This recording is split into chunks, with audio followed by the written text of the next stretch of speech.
Oasis TV, the network in service to humanity.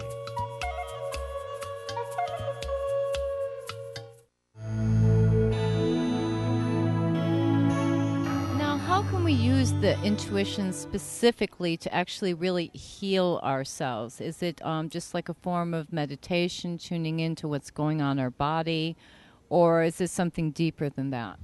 Wow, that's pretty deep, meditation and tuning into what's going on in the body.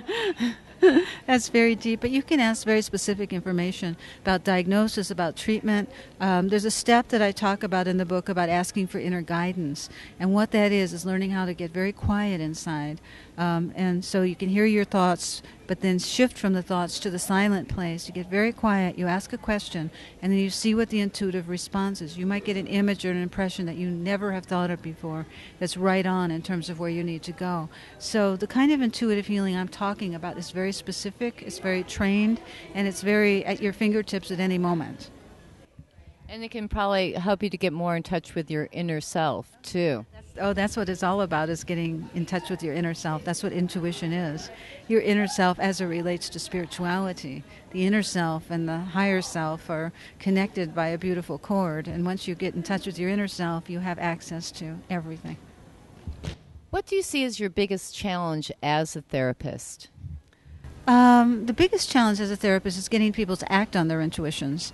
It's one thing to teach them how to tune in. It's another thing getting them to act. It's a very courageous thing to act on an intuition, to say, I'm going to make a decision based on a dream or based on an intuition, when maybe practically it's a little bit difficult to figure out. But I think people really need to make concessions in order to make their dreams come true and to follow their intuitions. And to, let's say, if they have a dream that says go back to school, maybe it means they have to get student loans again. Maybe it means they have to sacrifice something financially, but it's so worth it to do it, to find your true calling. And I think that's the hardest part, is really getting people to trust themselves enough to make these huge decisions based on what's inside.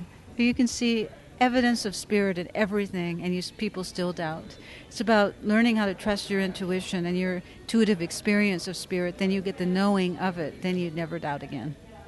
Right, and that's powerful because you have to believe in yourself. That's really the first step, and believe in your senses and your body and trust yourself. Right, trusting yourself is the key to intuitive work. So if you don't trust yourself, you won't trust your intuition.